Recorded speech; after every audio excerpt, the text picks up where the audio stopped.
केजरीवाल को क्यों गिरफ्तार किया? केजरीवाल को गिरफ्तार करके उन्होंने एक मैसेज दिया है सारे देश को कि अगर मैं केजरीवाल को गिरफ्तार कर सकता हूं तो किसी को भी गिरफ्तार कर सकता हूं। कोई केस नहीं होगा, कोई मामला नहीं होगा, तब भी मैं तुमको गिरफ्तार कर सकता हूं।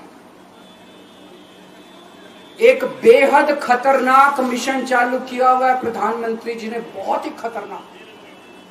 देशवासियों को यह समझने की, अब जब मैं बोलने जा रहा हूं, समझने की जरूरत है। उस मिशन का नाम है वन नेशन वन लीडर। देश के सारे नेताओं को खत्म करना चाहते हैं मोदी जी, और इसको 2 स्तर के ऊपर इस मिशन को चला रहे हैं। जितने विपक्ष के नेता हैं उनको जेल भेजेंगे, और जितने बीजेपी के नेता हैं उनको सबको निपटा देंगे, उनकी राजनीति खत्म करते जाएंगे, उनको सबको निपटाते जाएंगे। विपक्ष के अंदर आज इन्होंने मनीष सिसोदिया को जेल भेज दिया, संजय सिंह को जेल भेज दिया, सत्येंद्र जैन को जेल भेज दिया, केजरीवाल को जेल भेज दिया, हेमंत सोरेन को जेल भेज दिया, ममता दीदी के कई मंत्रियों को जेल भेज दिया, स्टालिन के कई मंत्रियों को जेल भेज दिया, केरला के सीएम के पीछे पड़े हैं। अगर ये चुनाव जीत गए, मेरे से लिखवा लो एफिडेविट के ऊपर, थोड़े दिन के बाद ममता दीदी जेल में होंगी, तेजस्वी यादव जेल में होगा, स्टालिन साहब जेल के अंदर होंगे, पिनरई विजयन जेल के अंदर होंगे, उद्धव ठाकरे जेल के अंदर होंगे, जितने विपक्ष के नेता ये सारे जेल के अंदर होंगे। अगर ये चुनाव जीत गए, इन्होंने बीजेपी का एक नेता नहीं छोड़ा।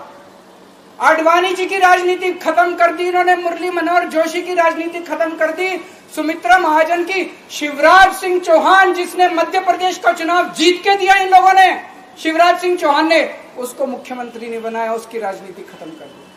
वसुंधरा राजे की राजनीति खत्म कर दी इन्होंने, खट्टर साहब की राजनीति खत्म कर दी, डॉक्टर रमन सिंह की राजनीति खत्म कर दी।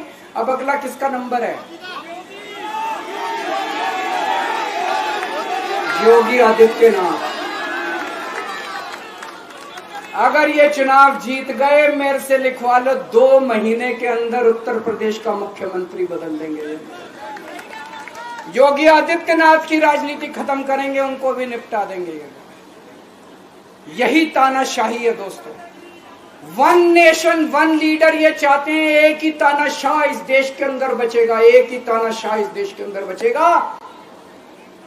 हमारा देश बहुत महान है, 4000 5000 साल पुराना हमारा देश है। इसके पहले पिछले 4000 साल में कई मौके आए जब इस देश के ऊपर तानाशाहों ने कब्जा करने की कोशिश की, लेकिन हमारे देश के लोगों ने उन तानाशाहों का तख्ता उखाड़ के फेंक दिया। जब जब हमारे देश में ऐसा मौका आया कि तानाशाह ने हमारे देश के ऊपर कब्जा करने की कोशिश की, इस देश की जनता ने उसका तख्ता उखाड़ के फेंक दिया। आज एक तानाशाह इस देश से जनतंत्र खत्म करना चाहता है, आज एक तानाशाह इस देश से लोकशाही खत्म करना चाहता है। मैं पूरे तन मन धन से लड़ रहा हूं, संघर्ष कर रहा हूं उस तानाशाह के खिलाफ। 140 करोड़ लोगों का साथ चाहता हूं मैं। मेरे अकेले के करने से नहीं होगा। 140 आज मैं आप लोगों से भीख मांगने के लिए आया हूं, 140 करोड़ लोगों से, 140 करोड़ लोगों से भीख मांगने के लिए आया हूं। मेरे देश को बचा लो, मेरे भारतवर्ष को बचा लो, मेरा भारत बहुत महान है। इस तानाशाही से बचा लो मेरे दोस्त, मेरे देश को।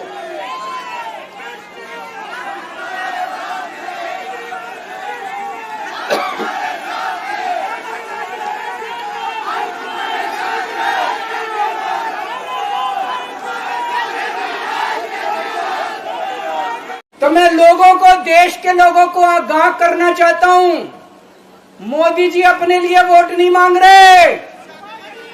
मोदी जी अमित शाह को प्रधानमंत्री बनाने के लिए वोट मांग रहे हैं। मैं पूछना चाहता हूं मोदी जी से और अमित शाह जी से, ये मोदी की गारंटी पूरी कौन करेगा?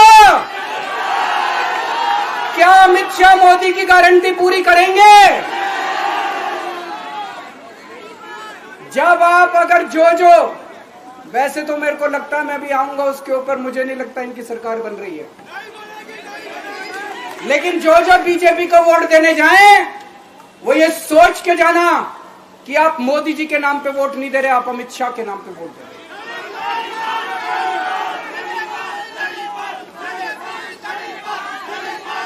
अब एक खुशखबरी है आप लोगों के लिए, अब एक खुशखबरी है, सबको बता देना जो मैंने बातें कही है बड़ी सोच समझ के कही है। वहां बैठ के यही सोच रहा था 50 दिन से।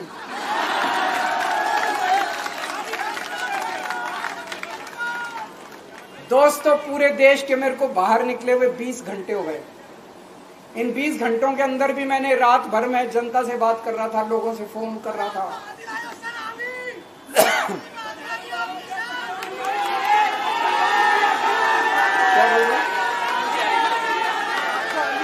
रात को आंधी आई थी,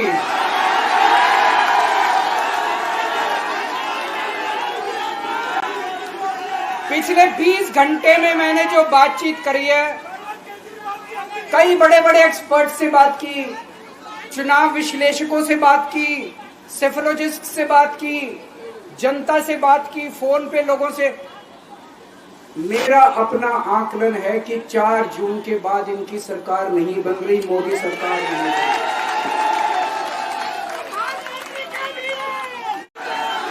मैं सुप्रीम कोर्ट का बहुत बहुत शुक्रिया अदा करना चाहता हूं। उन्होंने 21 दिन दिए हैं, एक एक दिन में 24 घंटे हैं। मैं एक दिन में 24 में से 36 घंटे काम करूंगा, पूरे देश भर में घूमूंगा इस तानाशाही को रोकने के लिए। दोस्तों जितनी मेरे अंदर ताकत है, मेरा सब कुछ कुर्बान है देश के लिए। मेरा तन मन धन सब कुछ कुर्बान है मेरे देश के लिए। मेरे खून का एक एक कतरा मेरे देश के लिए, मेरे शरीर का एक एक कतरा, मेरी जिंदगी का एक एक पल मेरे देश के लिए। मेरे देश को बचाने के लिए मैं पूरे देश में जाऊंगा। दोस्तों अब एक बहुत महत्वपूर्ण बात करने जा रहा हूं, उसको ध्यान से सुनना। ये लोग इंडिया गठबंधन से पूछते हैं आपका प्रधानमंत्री कौन होगा। मैं बीजेपी से पूछता हूं आपका प्रधानमंत्री कौन होगा। आप लोग सोच रहे होंगे केजरीवाल क्या बात कर रहा है, मोदी जी होंगे। नहीं, मोदी जी अगले साल 17 सितंबर को 75 साल के हो रहे हैं। बीजेपी के अंदर मोदी जी ने 2014 में मोदी जी ने खुद ने रूल बनाया था कि बीजेपी के अंदर जो भी 75 साल का होगा उसको रिटायर कर दिया जाएगा। सबसे पहले आडवाणी जी को रिटायर किया गया, उसके बाद मुरली मनोहर जोशी जी को रिटायर किया गया, फिर सुमित्रा महाजन को रिटायर किया गया, फिर यशवंत सिन्हा को रिटायर किया गया। अब मोदी जी अगले साल 17 सितंबर को रिटायर होने वाले हैं। तो मैं बीजेपी से पूछना चाहता हूं आपका प्रधानमंत्री का दावेदार कौन है।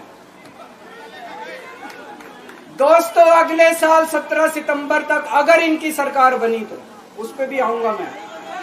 अगर इनकी सरकार बनी तो पहले अगले 2 महीने में योगी जी को निपटाएंगे ये, और उसके बाद मोदी जी के सबसे खास अमित शाह को ये प्रधानमंत्री बनाएंगे।